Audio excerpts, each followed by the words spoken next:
Hello दोस्तों, मेरा नाम सुभाष कुमार है और आप देख रहे हैं 3D फिजिक्स। मेरे चैनल में आपका स्वागत है।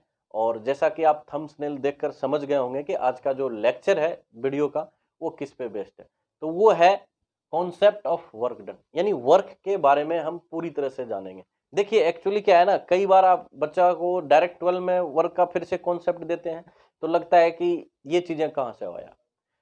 असल बात यह है कि असल में वर्क का जो कॉन्सेप्ट है वो 9th क्लास से स्टार्ट हो जाता है। तो कुछ बच्चा 9th क्लास में ढंग से नहीं पढ़ते हैं, फिर वो 11th में भी आता है लेकिन वहां भी कॉन्सेप्ट वर्क का है लेकिन वहां भी नहीं समझ पाता है। और जब वो 12th में आता है, क्योंकि ये एग्जाम के लिए ज्यादातर खास करके जाना जाता है 12th का क्लास, तो इसमें थोड़ा सा फोकस करता है लेकिन वो चीजें उसको नहीं समझा सकता है जो 12th में डायरेक्ट पढ़ेगा, क्योंकि इसका कॉन्सेप्ट वर्क का 11th से जुड़ा हुआ है। तो 11th का पीछे जाके देखना 12th के बच्चों के लिए बड़ा डिफिकल्ट है, तो वो वहां पे जाके देख नहीं पाता और जो देते हैं क्लास में टीचर वही बस चला जाता है, तो उसको लगता है कि चलो ये चीज होता है मान लेते हैं। बच्चे को परेशानी कहाँ से होता है, जहां से वर्क का कॉन्सेप्ट शुरू होता है। तो हम आपको जीरो से, यानी वर्क का जो शुरुआत है कॉन्सेप्ट का, वहां से शुरू करेंगे और 12th तक लेकर आएंगे। तो आपका जो बीच में गैप हो जाता है वो गैप आपका भर जाएगा। इसलिए इस वीडियो को पूरा ध्यान से देखिएगा, बिल्कुल स्किप मत कीजिएगा, नहीं तो फिर आपका पिछले जैसा ही हाल हो जाएगा।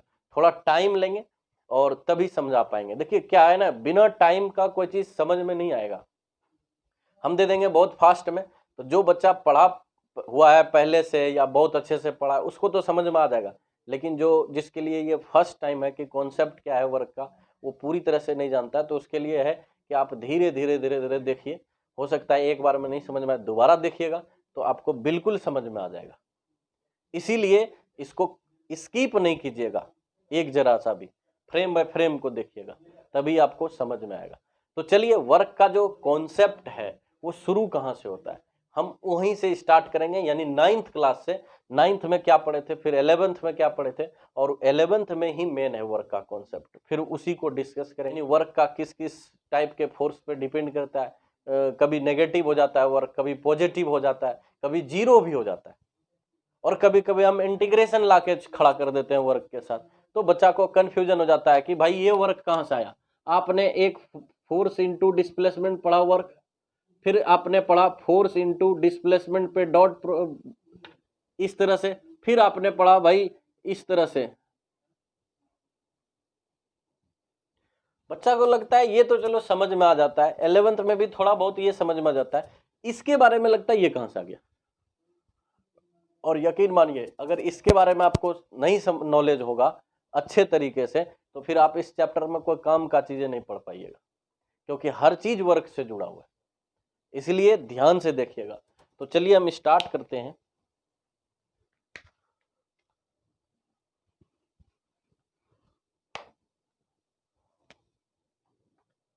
नाइन्थ क्लास का कॉन्सेप्ट। 9th क्लास में हमने सबसे पहले वर्क के बारे में पढ़ा। तो वर्क डन जो होता था वो होता था फोर्स अगुना डिस्प्लेसमेंट।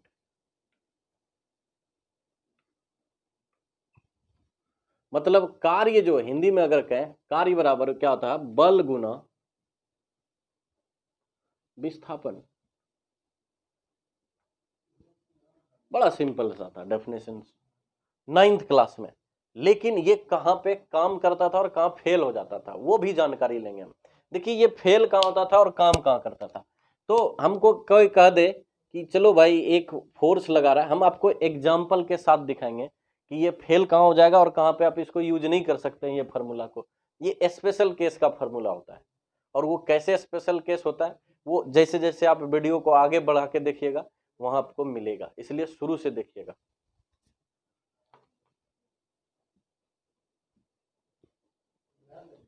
मान लीजिए यहाँ पे फोर्स लगा, यहाँ भी फोर्स लगा, ये वस्तु ए बिंदु से बी बिंदु पर चला गया और ये जो डिस्प्लेसमेंट हुआ ये एस हुआ यहां तक।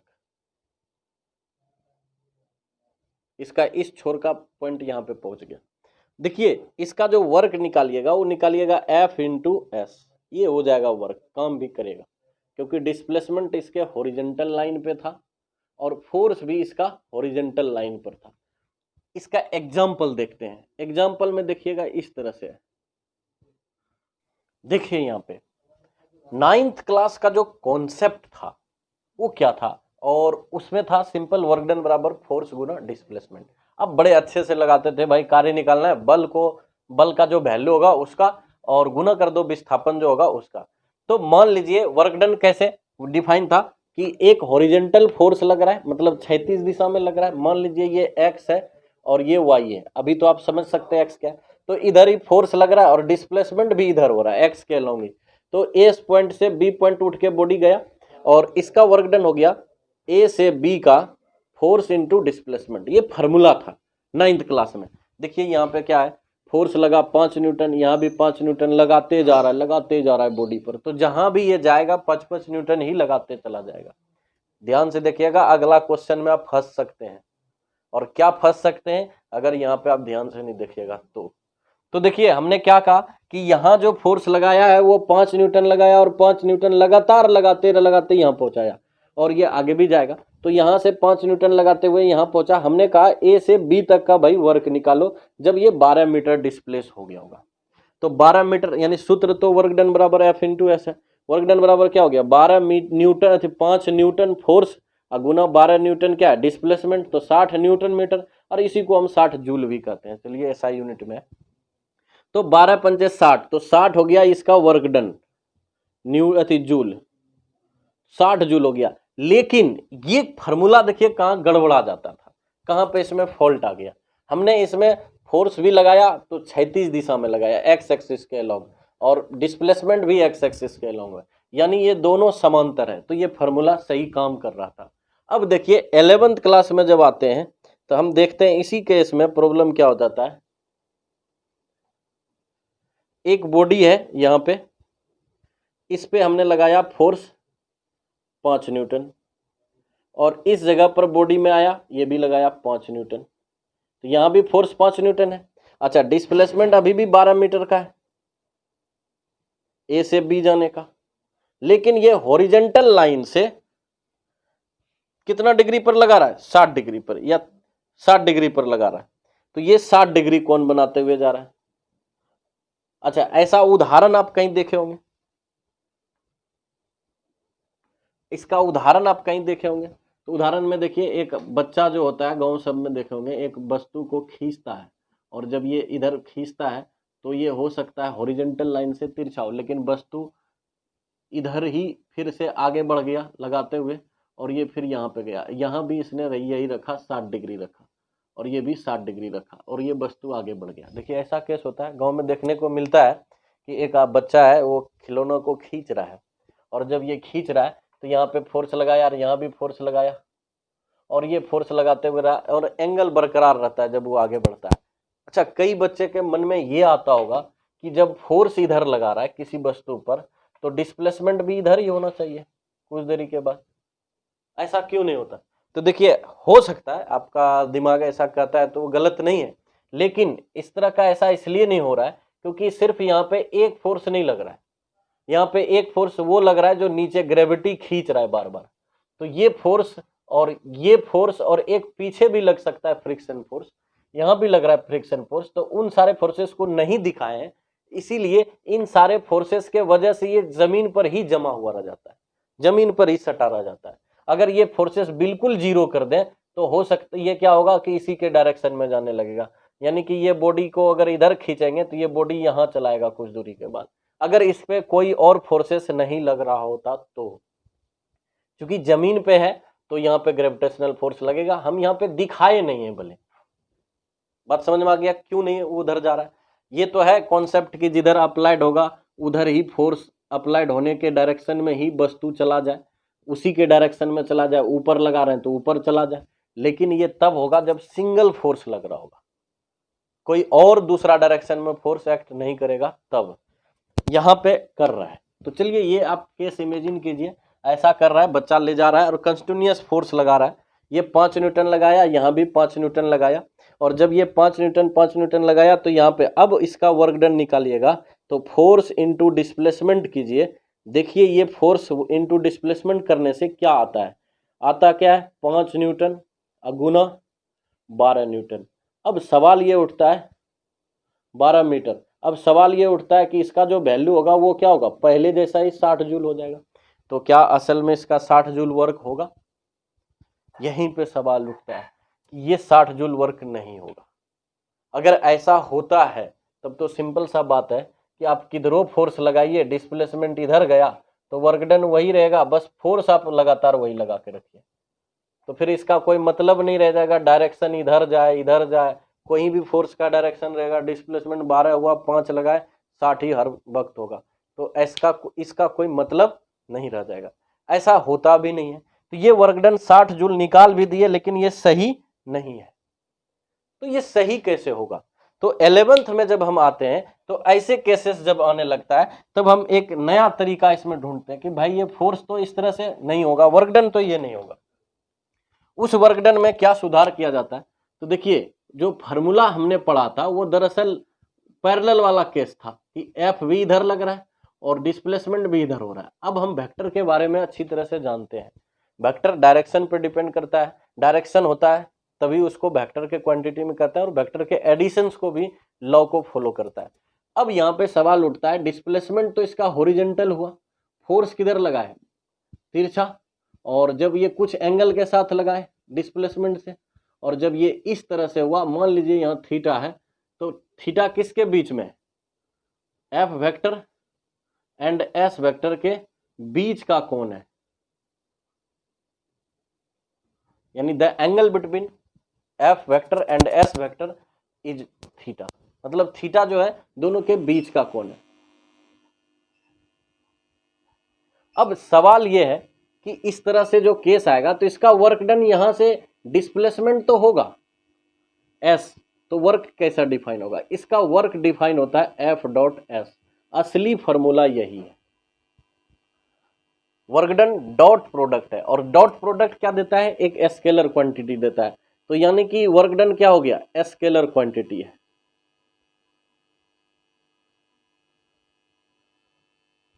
इसमें कोई डायरेक्शन नहीं होता। 10 जूल आपने वर्क किया है, आप नहीं कर सकते उत्तर की ओर, पूर्व की ओर, पश्चिम की ओर, क्योंकि उसमें कोई डायरेक्शन इंक्लूड नहीं किया जा सकता है। तो स्केलर क्वांटिटी है ये। और दूसरी बात इसका देखिए कि ये जो एफ इंटू डॉट एस आया तो आपको डॉट प्रोडक्ट का जानकारी पता होना चाहिए। डॉट प्रोडक्ट के बारे में आपको क्लियर पता होना चाहिए डॉट प्रोडक्ट क्या होता है। तो डॉट प्रोडक्ट को हम स्केलर प्रोडक्ट भी कहते हैं और स्केलर प्रोडक्ट के और डॉट प्रोडक्ट के बारे में 11th में अच्छे तरीके से पढ़े थे कि ए डॉट बी ये होता है। देखिए हम आपको 11th क्लास का दुहाई देके नहीं आगे बढ़ जाएंगे कि आपने ऐसा पढ़ा था। हो सकता है आपको ऐसा कर दें, समझ में नहीं आएगा, क्योंकि ये क्लासरूम नहीं है, ये वीडियो है। आपको जब टाइम मिले आप देख सकते हैं। तो क्यों ना इसमें पूरी जानकारी दिया जाए, जहाँ पे आप अटक सकते हैं, जो आपका गैप बन सकता है नॉलेज के बीच में, वो गैप भी हम भरते जाएंगे। इसलिए थोड़ा टाइम देना पड़ेगा तो आपको दिक्कत नहीं आएगा। 11th पलटने की जरूरत नहीं है, 12th नहीं, यहीं पे हम सारा चीज़ देंगे। जो कॉन्सेप्ट 11th का होगा वो भी हम यहाँ पे दे देंगे, क्योंकि वीडियो है। आप जब आपको टाइम मिले, फुर्सत मिले, आप देखते रहिए। तो देखिए डॉट प्रोडक्ट में हम ऐसे लिख देते थे, कभी कभी कोई इसको ऐसा भी लिख देगा तो कोई बुराई नहीं है, A B cos theta.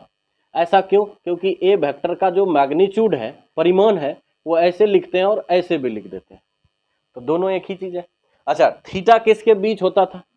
A vector इधर है, बी वेक्टर इधर है, और दोनों के बीच का थीटा होता था। तो ये थीटा ए वेक्टर और बी वेक्टर के बीच में होता था। अच्छा, ऐसा भी तो हो सकता है ए वेक्टर ऐसे लगा दें और ऐसे लगा दें बी वेक्टर और कहें कि ये थीटा हो गया, तो ये थीटा नहीं लेना है। अच्छा, ऐसा क्यों नहीं लेना है? अब देखिए ये एक कंडीशंस हो जाता है इसमें। ये हेड कहलाता था, ये टेल किसी भी वेक्टर का, ये आप जानते हैं। तो दूसरे वेक्टर जो ऐसे आ रहा है इसका भी तो एक होगा हेड और एक होगा टेल। तो थीटा कब लेना है? जब टेल टेल दो मिले वेक्टर का, तब हम लेते थे उसके बीच का थीटा। और कौन सा एंगल? एक तो एंगल इधर भी बन रहा है जिसको कहते हैं मेजर एंगल। हम मेजर एंगल यानी बड़ा वाला एंगल नहीं लेंगे, बल्कि हम कहेंगे रिफ्लेक्स एंगल इसको कहते हैं, इसको नहीं लेंगे बल्कि हम ये छोटा वाला लेंगे एंगल। और ये एंगल से डिफाइन किया गया कॉस के साथ। तो ये एक डेफिनेशन है डॉट प्रोडक्ट का, जो डिफाइन करके एक नया टर्म बनाया गया। अच्छा, ये कॉन्सेप्ट आपको क्लियर पता होना चाहिए। तभी आप इसको समझ सकते हैं। तो अगर आप इसको समझ गए हैं, जो 11th क्लास का था वही चीज़ हमने आपको दिया।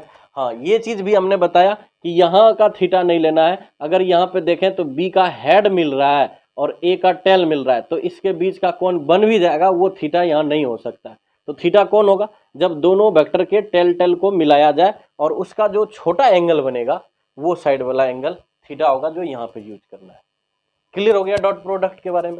अब यहाँ पे आते हैं तो देखिए यहाँ भी तो ऐसा हो रहा है, इस वेक्टर का टेल यहाँ है, इस वेक्टर का टेल यहाँ है, तो दोनों के बीच थीटा है।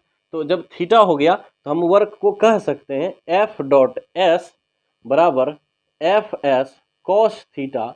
हम पहले भी बोले थे इसको वेक्टर लेके मैग्नीट्यूड लगा सकते थे, लेकिन नहीं लगाना, हमने सीधा ऐसे लिख दिया। तो यही हो गया वर्क डन का असली फॉर्मूला, हो गया एफ एस कॉस थीटा, और थीटा किसके बीच? एस वेक्टर और एफ वेक्टर के बीच।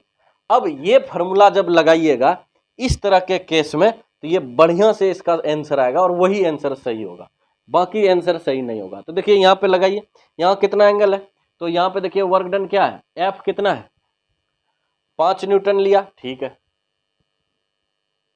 गुना कितना लिया, डिस्प्लेसमेंट कितना है, 12 मीटर लिया, चलिए ठीक है, और कितना कॉस कितना है, 60 डिग्री, दोनों में बराबर है। अब यहाँ पे 60 और यहाँ 30 हो जाए तो वो भी एक बड़ा पेचीदा सवाल हो जाएगा। उसके लिए आप यहाँ पे नहीं सॉल्व कर सकते हैं, उसके लिए फिर इंटीग्रेशन पे जाना पड़ेगा। और क्यों इंटीग्रेशन जाना है वो जब इंटीग्रेशन आएगा तो हम बताएंगे।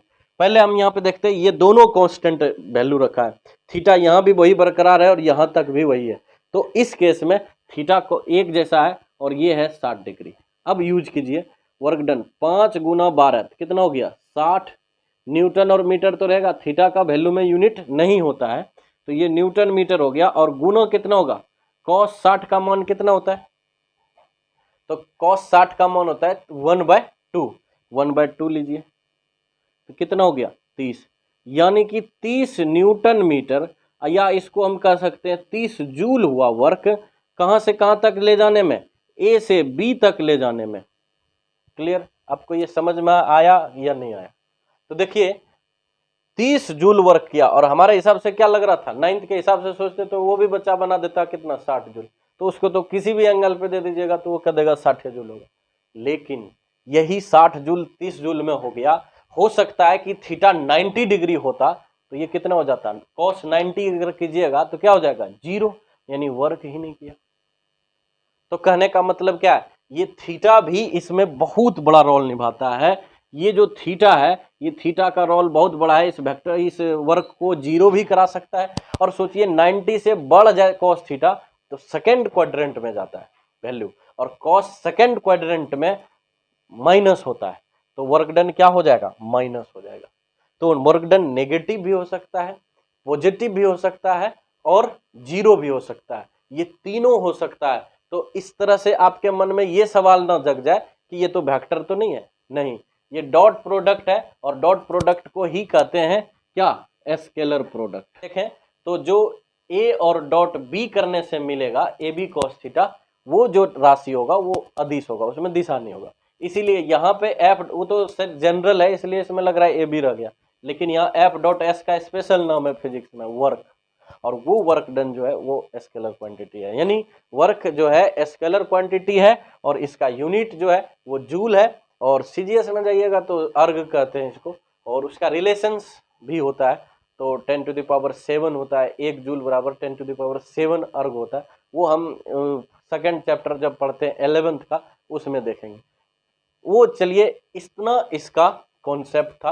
अब हम बात करते हैं कि एक बॉडी पर अगर कई फोर्सेस लग रहा हो तो उस सभी का वर्क डन क्या क्या होगा, और क्या एक फोर्स लगने से दूसरे फोर्स के वर्क पर इफेक्ट करेगा या नहीं करेगा।